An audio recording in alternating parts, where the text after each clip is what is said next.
Hey y'all, welcome back to my channel. If you're new here, my name is Deidre Anderson, and as you will see, I've changed my social media across the internet to be Deidre Writes Romance. So if you're trying to find me on the social media platforms, it's now Deidre Writes Romance. Just search for me and you will find me. I will do a video eventually explaining why that change occurred, but today it is week 10 in the Tropey Wednesdays video. And so we'll dive right into that one. If you see me looking down, it's because I'm looking at my computer as per usual. Now, the tropes we'll be discussing today, I'll just give you a rundown. It is the ex boyfriend's family members, matchmaker, May December, mistaken identity, and male nanny. So if you're interested in learning about some more about these tropes, then this will be the video for you. So go ahead and click that like button so I know that you like the content that I'm putting out. Hit subscribe so that you can stay abreast of every time I post, and ding that bell so that YouTube will notify you every time a video goes live. Alright, now if you're interested in learning more about these tropes, stay with me and I'll be right back.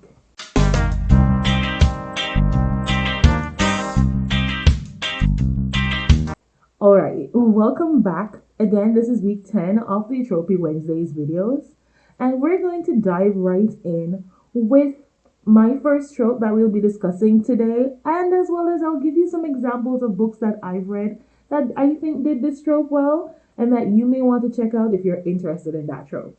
Alright, so the first trope is the ex-boyfriend's family member or loved one.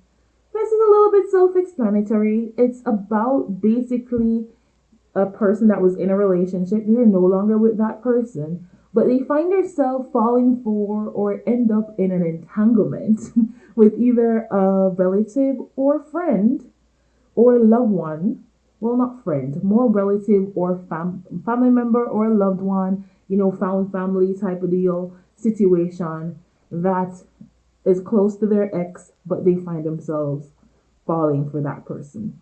All right. Now, the book that I think did this extremely well, it can actually go for two of the tropes we're discussing today, but we'll use it for this one. The book I think did this extremely well is Birthday Girl by Penelope Douglas.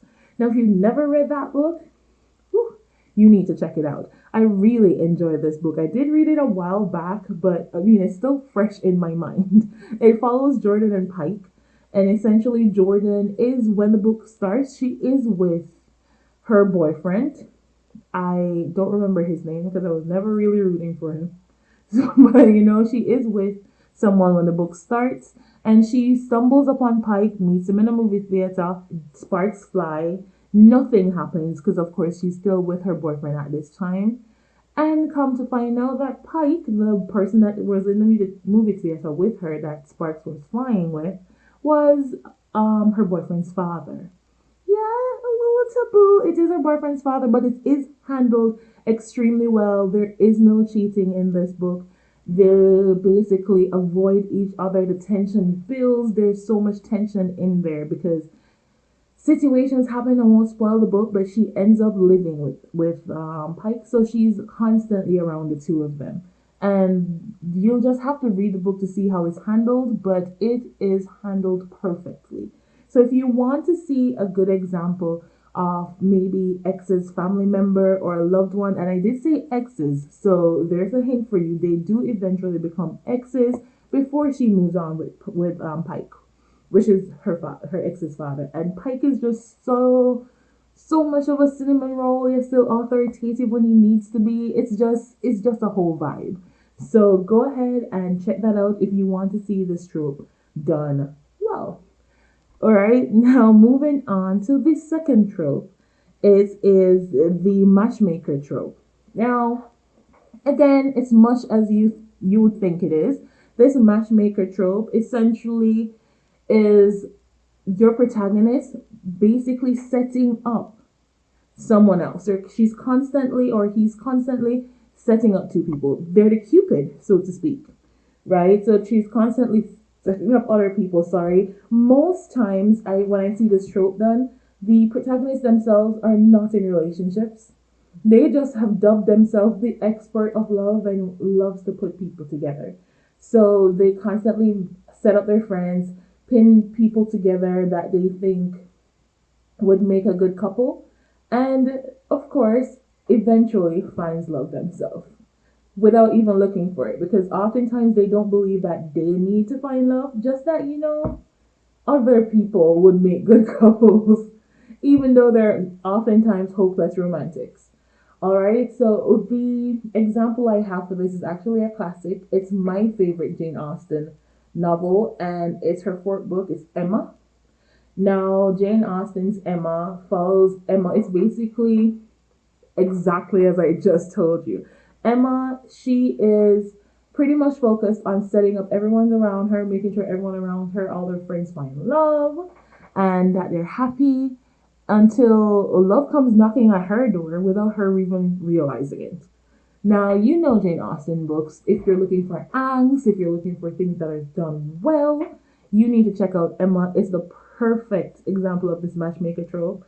And if you emulate the steps and beats that Jane Austen follows in that novel, chances are that you'd be able to turn that classic into timeless contemporaries. So, chef's kiss. I love that one. So go ahead and check that out if you'd like to see how the matchmaker is done. All right. Moving on. Next, we have May December. Now, this one is the one I told you that Birthday Girl by Penelope Douglas could also double as. It's essentially a huge age gap romance. So it's May, December, right? If you realize on where May is in the calendar from December, December is much further away from May, which is basically what they're using to exemplify that the protagonist, either the male or the female, is or the male and the male, one of your main characters are incredibly more um older. They're incredibly older than the other protagonists. So we're talking about massive age gaps here. This could be 10 years, 15 years, 20 years, maybe not 20 years. Certain age gaps become unbelievable, right? But they're far apart in age. So it's like it's hard to really imagine them together. Society oftentimes look down on them because they're saying there's nothing that these people could have in common, but for somehow they are able to defy the odds and make it together as a couple, right? The example I can think of for this is Sweet Liar by Lurlane Page, sorry. It's essentially where this businessman, right? He is in town. I read this a while back, so bear with me. I don't remember their names, but he's in town for a little while. His family is in the town that he's in. However, he's living somewhere else for business, but he's back now because he's here to hang out with his buddies, have some fun with them while handling some business, right? And visit his daughter. But we find out he finds out when he goes to have dinner with one of his old buddies. Now these are men, right? They're bachelors. They don't really believe in the love thing, right? They're just like they're living life, they're having fun, they're doing what they want to do. They're not looking for love, right? But of course, love has a tendency of sneaking up on these people when they least expect it. So he goes to meet his friend. He has dinner. They're leaving and they realize that, oh, one of their friends have found love. And he's pretty serious about this and he's not happy. He's not having it. But his friends has decided to drop he and his friends have decided to drop a young lady home that was dining with them, right? She is very young. She's young enough to be his daughter. Basically, I think they're about the same age, if I remember clearly. So he's very much older than her. But there's something about her that he cannot shake. And over the course of the novella, so I can't give you too much details, but it is a very steamy novella. It takes you along for the ride, and you see how, as much as they shouldn't have a lot of things in common, she is she's a very intellectual person. She is educated, she's opinionated, and she's not afraid to let him know exactly what her opinions are. So she very much reminds him of an older person, an older soul, and they get along brilliantly. So if you want to see this trope, this trope done. You can read Birthday Girl by Penelope Douglas. That is one of the reps. And also Sweet Liar by Laurelyn Page. Both of those would give you an example of how to tackle this trope to do it well. Right, moving on to number 4, we have mistaken identity. Now, this is sort of twofold, right? This can be essentially your protagonist is going to mistake the other protagonist for someone else, right? It could be the protagonist that they mistake for someone else, or it could be someone associated to the protagonist that they mistake for someone else. It is a trope that's done a lot, not oftentimes done well, but when you find those gems, you find that it really hits, right? So you want to be sure that everything that you're putting in is plausible. So if you are going to be saying that this person is mistaking the other person for someone else, they have to have good reason, right? They have to, what is it that makes this person believe that this is the person they are thinking of, right? Is it just that they look alike? Or is it just that they're expecting to meet someone? Is it a blind date? Is it what's going on that they believe that this is the person, right? Why don't they know what the other person that they should be meeting looks like, right? So as long as you get that and it's believable, you come up with a good storyline, that mistaken identity there, you have a chance to play with it, right? Because you decide when it becomes revealed that that's not the person they're thinking. It could be immediately, or you could decide to have some fun with it and let them go ahead and get to know each other a little bit first before revealing that, oh, hey, I'm not really who you think I am. All right, so the example I have for this one is another book I read a while back, but it's still a goodie. It's called Faking It, and it's by Kay Bloomberg, which essentially this a sexy Australian entrepreneur, right? He's expecting someone to come and walk his dog. He's a very busy man. He can't do anything out of his schedule. He's go go go go go, right? He basically, if I remember clearly, I believe that he's one of those persons that they, so if you have an idea, you have a business, he gets the investors, he pushes it for you, like, right? So he gets it known, right? He's very good at what he does. He's very good at making things take off, right? In like spotting good opportunities, sort of like, you know, those people on Shark Tank, but he's not on TV. But he can spot opportunities and let it go like that, right? Make it successful, right? I forgot exactly what he is. I know that he's Australian. He's an entrepreneur. I just don't remember exactly what it is, but that's beside the point. He basically mistakes our protagonist Zane for his dog walker. So he's expecting his dog walker. He's thinking that his dog walker is late. On the flip side, Zane is going for an interview somewhere else. She's lost. Is having a terrible day. She's broken her heel. She's heading to the interview, and instead of going to the interview, she mistakes the numbers and stops by what's his name? I forgot his name. I've read it a while back, but she stops by the entrepreneurs. Wait, Zane is the entrepreneur. I'm mixing them up. Okay, Zane is the entrepreneur. I apologize. So he's the entrepreneur. I forgot the female protagonist's name. So Zane sees her and assumes that she's his dog walker because she knocks on his door and opens it up. The dog walker never showed, right? So the dog walker is late. So he just assumes that it's a dog. She's a dog walker, goes off on her and just hands her his dogs, right? Now she's here for an interview, not as a dog walker, and she's wondering what on earth is going on. But he was so abrupt and rude that she just said, you know what, let's go. Let's just do it. So she decides to take the dogs, right? She goes, now she's late for her interview already. She has one heel because her heel broke. And she's going and it just sparks and starts off this massive downfall of events where so she brings his dogs back. She realizes, hey, she's missed the interview. There's nothing she can do about it now. But she brought back the dogs, found the place she was supposed to go, went to the interview. It was too late. She didn't get it. And then she left her license at the guy's house, and he realized, hey, she's not who she's supposed to be. But then he's intrigued now, so he's following up with her. Right? The story unfolds. It's just tension and a lot of action, and they end up in a fake relationship. I can't tell you exactly how they end up in a fake relationship because that would ruin the plot, but they end up in a fake relationship in the public eye where they have to do a lot of press releases and a lot of other things, all because he mistook her for his dog walker. So the mistaken identity was more like the catalyst to get everything started and taken off, right? So if you're looking for a way to get this trope done, well, check out Faking It by Kay Bloomberg.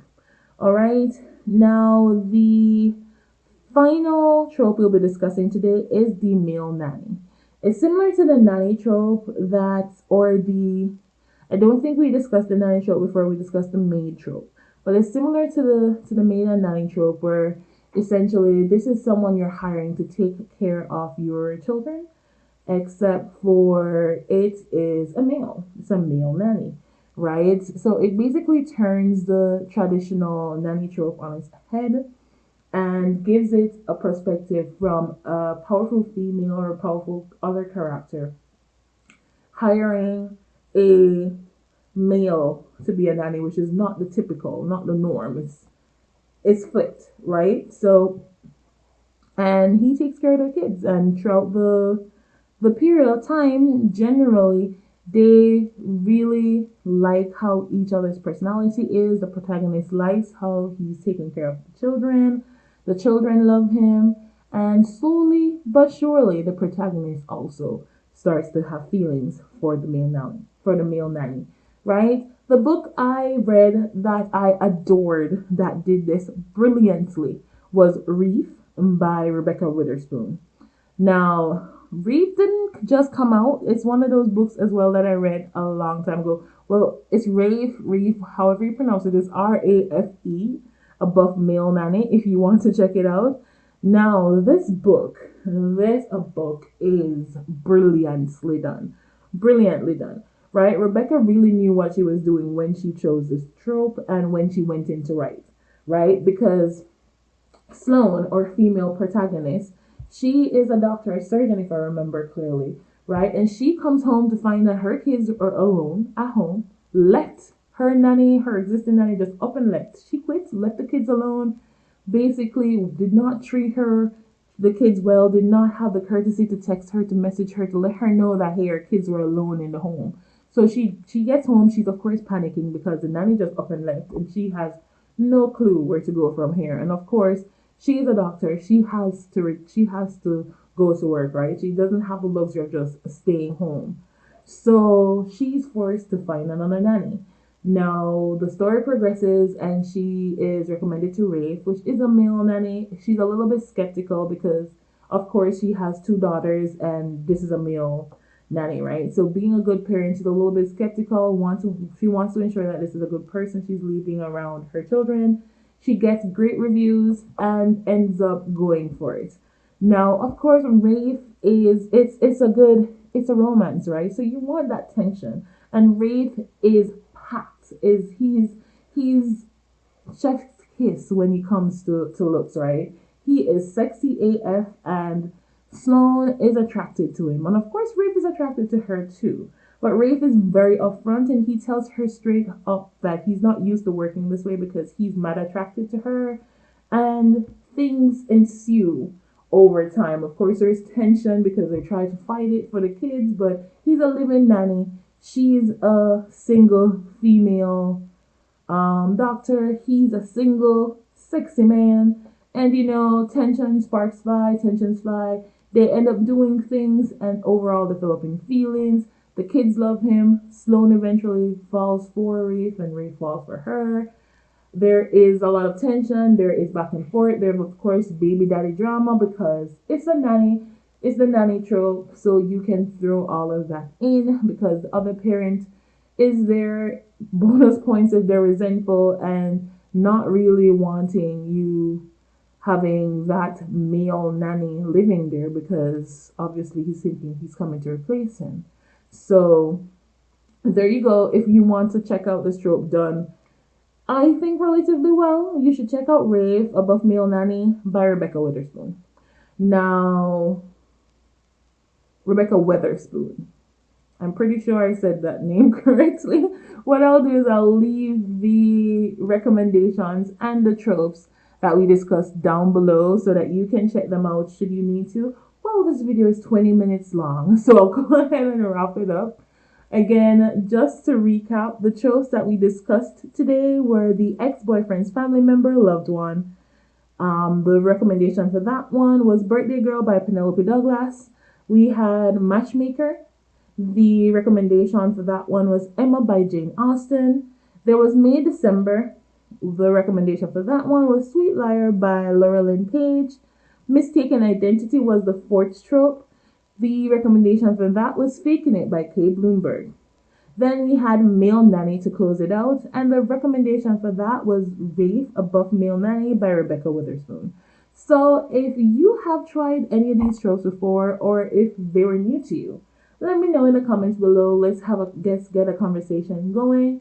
Is there any tropes that you have heard me discuss before that you wanted to add something about? Do you have something to add about these tropes?